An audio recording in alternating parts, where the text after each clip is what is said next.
নমস্কাৰ প্ৰথমে সকলোলৈ ভোগালী বিহুৰ হিয়াভৰা শুভেচ্ছা জ্ঞাপন কৰিছোঁ মেজিৰ জুয়ে নাশ কৰক অসূয়া অপ্ৰীতি বেমাৰ আজাৰ সকলো আৰু মই ৰিংকুমণি বৰুৱা আপোনালোক সকলোকে স্বাগতম জনাইছোঁ মৰ্নিং লাইফৰ এই বিশেষ শিতান জ্যোতিষ শাস্ত্ৰৰ মাজলৈ দাদা আপোনাক স্বাগতম জনাইছোঁ আৰু প্ৰথমে আপোনালৈ ভোগালী বিহুৰ বহু শুভেচ্ছা জ্ঞাপন কৰিলোঁ আপোনাকো ভোগালী বিহুৰ শুভেচ্ছা জ্ঞাপন কৰিলোঁ আৰু লগতে অসমবাসী ৰাইজলৈ মই ভোগালী বিহুৰ শুভেচ্ছা যাচিলোঁ আৰু আজি উৰুকা গতিকে উৰুকাৰ নিশা সকলোৱে চাগে ভোজ ভাতৰ বাবে সাজু হৈ আছে মোৰ নিজৰো ক'ৰবাত যাবলগীয়া আছে মানে মোৰ কাৰণে বহুতে ৱেইট কৰি থাকে উৰুকাৰ নিশা আৰু কাইলৈ মেজিৰ সেই যে জুই জ্বলোৱা হ'ব আৰু অতি পবিত্ৰ সময় আৰু কথাত কয় যে মেজিৰ জুই জ্বলোৱাৰ সময়ত যদি আপুনি আলু পুৰি খায় নতু বহুতে কচু পুৰে খায় যদি তেতিয়া পিছৰ জন্মত গাহৰি হৈ জন্ম গ্ৰহণ কৰিব নালাগে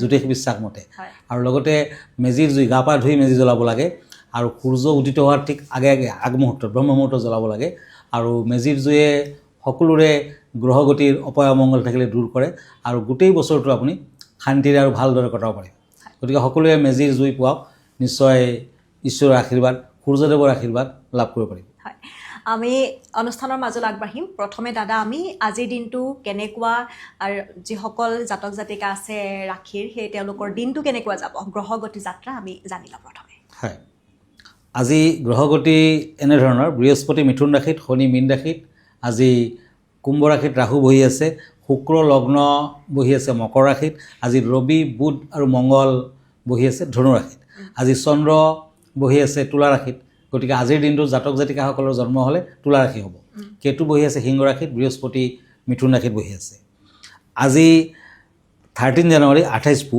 তিথি কৃষ্ণা দশমী হুল যুগ আজি বৈশ্যবৰ্ণ বিশাখা নক্ষত্ৰ দেৱাৰীগণ যাত্ৰা নাই শুভকৰ্ম দীক্ষা আৰোগ্য স্নান আদি দিনটোত কলমৌ শাক খোৱা নিষেধ এতিয়া আহিছোঁ আজিৰ দিনটোৰ ৰাশিফললৈ প্ৰথমতে মেষ ৰাশিসকলৰ ফলাফল ওৱান্স এণ্ড চেৰিয়ট এই দুখন টেৰট কাৰ্ড মতে আজি নতুন কোনো সংযোগত আহুকাল থাকিব শৰীৰ মধ্যম বিয়া বাৰুৰ যোগাযোগত শুভ ফল দেখা যায় ব্যৱসায় বাণিজ্যত বাধা আহিব আজি উৰুকা বুলি মনত ফূৰ্তিৰ ভাৱ থাকিব প্ৰেমত শুভ ফল দিব য়েলো কালাৰ লাকি গ্ৰীণ কালাৰ আনলাকি এতিয়া বৃষ ৰাশি টৰাছ চৰ্টছ এণ্ড কাপছ এই দুখন টেৰট কাৰ্ড মতে কৰ্মৰ ক্ষেত্ৰত কিছু সমস্যাই দেখা দিব মাতৃৰ শৰীৰ বৰ এটা ভাল দেখা নাই আৰ্থিক দিশত মধ্যম ফল প্ৰেমত বাধা আছে আজি হোৱাইট কালাৰ লাকি অৰেঞ্জ কালাৰ আনলাকি এতিয়া মিথুন ৰাশি জেমিনি কাপছ এণ্ড পেণ্টাকলছ এই দুখন কাৰ্ড মতে আজি সন্তানৰ বাবে চিন্তা থাকিব ভ্ৰমণত সমস্যা দেখা যায় দাম্পত্যত মধ্যম ফল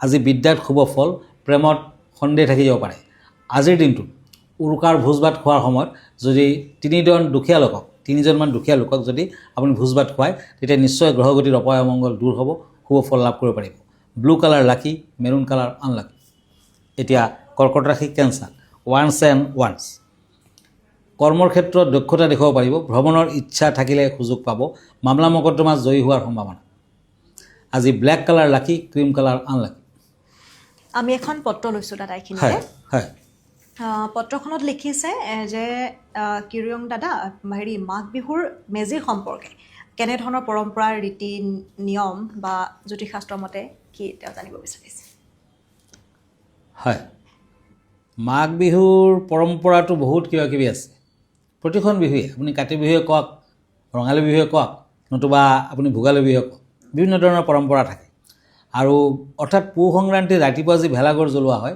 তাকেই মেজি বুলি কোৱা হয় আৰু হোম যজ্ঞৰ কথা আছে মানে বৈদিক যুগত আচলতে এনেকুৱা মেজিৰ নিচিনা ভেলাঘৰৰ নিচিনা বনাই কেনে হোম যজ্ঞ কৰা হৈছিলে ইয়াৰ লগত জ্যোতিষশাস্ত্ৰৰো এটা সম্পৰ্ক থাকি যায় দিয়ক আৰু এই হোম যজ্ঞৰ পৰাই লাহে লাহে মেজি জ্বলোৱা প্ৰথাৰ আৰম্ভণি হৈছে গতিকে অগ্নি নতুবা সূৰ্যৰ লগত জ্যোতিষশাস্ত্ৰৰ এক সম্পৰ্ক আছে কাৰণ অগ্নি হৈছে দেৱ অগ্নি দেৱতাক যেতিয়া সেৱা কৰা হয় মেজি জ্বলোৱাৰ সময়ত তেতিয়া যদি আপুনি সূৰ্যৰ মন্ত্ৰ মাতে সূৰ্যক অৰ্ঘ্য দিয়ে তেতিয়া কোনো ধৰণৰ গ্ৰহগতি আপোনাক অনিষ্ট কৰিব নোৱাৰে আৰু বৈদিক যুগৰ হোম যজ্ঞৰ পৰা সূৰ্যৰ উদ্দেশ্যে সন্ধিয়াও কিন্তু আহুতি অৰ্পণ কৰা হৈছিল আৰু মেজিত জুই লগাই দিওঁতে ঋগ্বেদৰ এটা শ্লোক পাঠ কৰা হয় অগ্নি প্ৰজ্বলিতং বন্দে জাতবেদ হুতাহুন সুবৰ্ণ বৰ্ণমলং জ্যোতিৰূপায়তে নমঃ আৰু বৈদিক যুগৰ অগ্নিহোত্ৰই আমাৰ মাজত সমাজত মেজি ৰূপে ৰৈ গৈছে।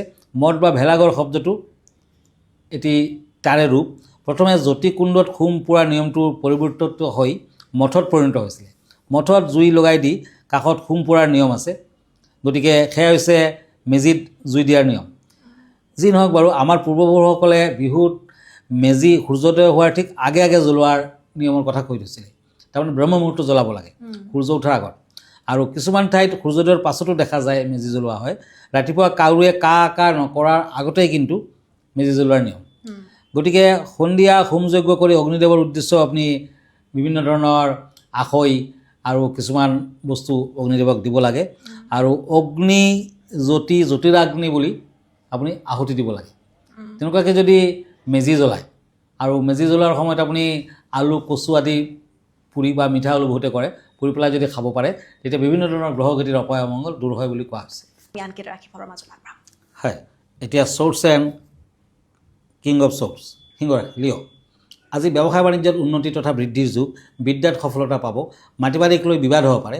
প্ৰেমত আজি সাৱধান থাকক। আজিৰ দিনটোত আপোনাৰ বাধা বিঘ্নিবোৰ দূৰ কৰাৰ বাবে যেতিয়া ৰাতি উৰুকাৰ এসাঁজ খাব আপুনি, তেতিয়া যদি দুখীয়া লোকক বিভিন্ন ধৰণৰ পিঠা পনা লগতে উৰুকাৰ এসাঁজ যদি খুৱাব পাৰে, তেতিয়া কিন্তু আপোনাৰ গ্ৰহগতিৰ অপায় অমংগল গোটেই বছৰটোৰ বাবে দূৰ হ'ব। গতিকে তেনে কৰিব পাৰে। ৰেড কালাৰ লাকি, হোৱাইট কালাৰ আনলাকি। এতিয়া আহিছোঁ চ'ৰ্চ এণ্ড হেংমেন, কন্যা ৰাশি। চাকৰিয়ালসকলৰ কৰ্মৰ ক্ষেত্ৰত সমস্যা আহি পৰিব পাৰে। বন্ধুবৰ্গৰ পৰা সহায় সহানুভূতি লাভ। শৰীৰ শুব, প্ৰেমত শুব, বিদ্যাত বাধা আছে। Green colour lucky, blue colour unlucky. এতিয়া আহক তুলা ৰাশিলৈ। Swords and pentacles, Libra. আজি আৰ্থিক খৰচাৰ মাত্ৰা বৃদ্ধি পাব। ব্যৱসায় বাণিজ্যত বাধাৰ যুগ দেখা যায়। বিদ্যাৰ্থীসকলে ভবামতে ফল নাপাব। প্ৰেমত ভুল বুজাবুজি থাকি যাব পাৰে। চিলভাৰ কালাৰ লাকি, অৰেঞ্জ কালাৰ আনলাকি। এতিয়া বৃশ্চিক ৰাশি, Scorpio'. Once and page of source.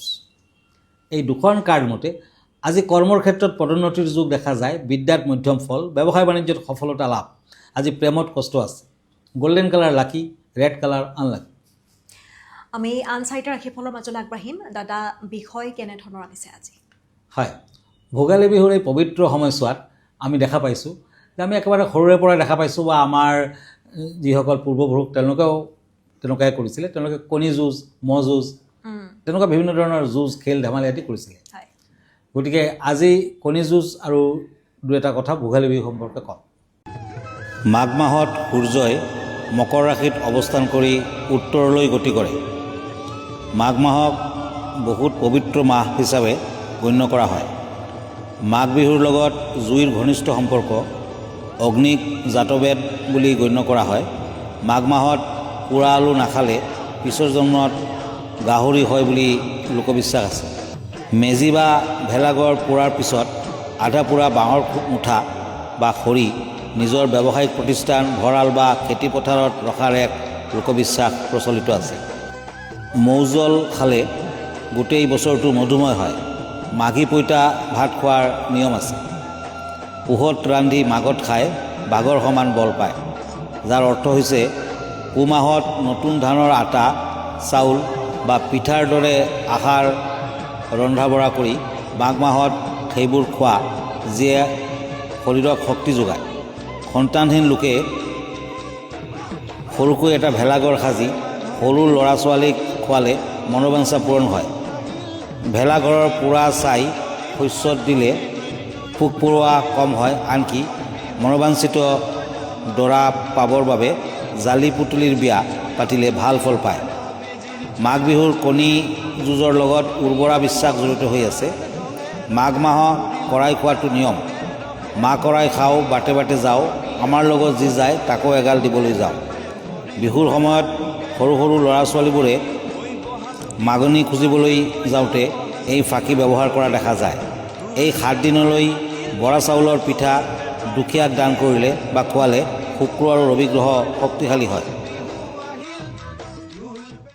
খুব এটা সুন্দৰ বাৰ্তা এই ভিডিঅ'টোৰ জৰিয়তে দাদাই দিছে যিহেতু মাঘ বিহু বুলি ক'লে আনন্দ ফূৰ্তি যিখিনি থাকে তাৰ মাজতে ম'হ যুঁজ হোৱা দেখা যায় ঠায়ে ঠায়ে আনহাতে পূৰ্বৰ বিভিন্ন ধৰণৰ পৰম্পৰা আছিল কিছু ৰীতি নীতিৰ মাজেৰে যিহেতু আজি বৰ্তমান সময়ছোৱাত আইনী কিছু প্ৰক্ৰিয়া থাকে যাৰ বাবে বুলবুলি চৰাই যুঁজেই হওক বা কিছুমান যিহেতু লুপ্ত পাইছে বা কিছু নিষেধাজ্ঞা আৰোপ কৰিছে তাৰ মাজতে কিন্তু এইসমূহ পৰম্পৰা এতিয়াও চলি আছে এসময়ৰ লৈ দাদা আমি আনকেইটা ৰাশিফলৰ মাজলৈ যাওঁ হয় চ'ৰ্টছ এণ্ড এজ অফ চ'ৰ্টছ ধনুৰাশি চেটেৰিয়াছ আজি মাটিবাৰী সম্পৰ্কে সুসংবাদ লাভ ভ্ৰমণৰ যুগ বিদ্যাত শুভ ঘৰুৱা দিশত শান্তি বজাই থাকিব পাৰ্পল কালাৰ লাকি য়েলো কালাৰ আনলাকি এতিয়া আহিছোঁ কিং অফ চ'ৰ্টছ এণ্ড কাপছ এই দুখন কাৰ্ড মতে মকৰ ৰাশিসকলৰ কেপ্ৰিকৰ্ণ শৰীৰৰ প্ৰতি অৱজ্ঞা নকৰিব সন্তানৰ শুভ ব্যৱসায় বাণিজ্যত মধ্যম ফল আজি বিদ্যাত কিন্তু বাধা আছে প্ৰেমত বিয়া বাৰুৰ যুগ তাৰমানে প্ৰেমিক প্ৰেমিকাসকলৰ বাবে শুভ দিন আজি অৰেঞ্জ কালাৰ লাকি ক্ৰীম কালাৰ আনলাকি কুম্ভ ৰাশি একুৰিয়াছ চ'ৰ্টছ এণ্ড কাপছ এই দুখন কাৰ্ড মতে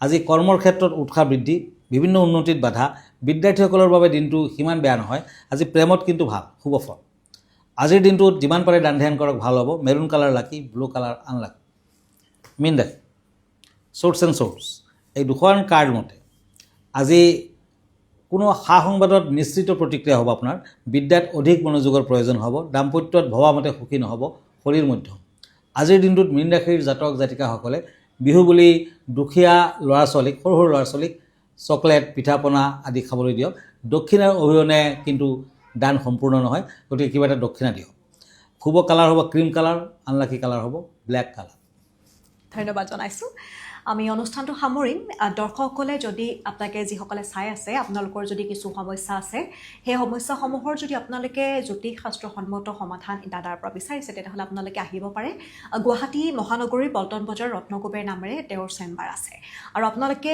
প্ৰতি দেওবাৰে প্ৰতি নিশা 10 বজাত আপোনালোকে দেওবাৰৰ দিনটোত প্ৰাগ নিউজ চাব পাৰে তেওঁৰ পোনপটীয়া সম্প্ৰচাৰ থাকে আৰু আপোনালোকে দাদাৰ সৈতে পোনপটীয়াকৈ কথাও পাতিব পাৰে দাদা আপোনাৰ ঠিকনাটো এবাৰ জনাই দিব আপুনি যদি ব্যক্তিগতভাৱে মোৰ লগত লগ ধৰিব খুজিছে তেতিয়া গুৱাহাটী পল্টন বজাৰত থকা ৰত্নকুবেৰলৈ আহিব পাৰে আমাৰ ঠিকনা এষ্ট্ৰলজাৰ কিৰো য়াং Ratnakuber gems and jewellery Manipuri Basti Paltan বজাৰ গুৱাহাটী 7 ফোন নম্বৰটো হ'ল 8822911171 আৰু এটা নম্বৰ হ'ল 9957421212 আমাৰ ইমেইল এড্ৰেছটো হ'ল kiroyangastrologer@kiroyang.com ধন্যবাদ নমস্কাৰ আৰু ইয়াৰ লগে লগে অনুষ্ঠানটিৰ পৰা মই ৰিংকুমণি বৰুৱাইও বিদায় লৈছোঁ ধন্যবাদ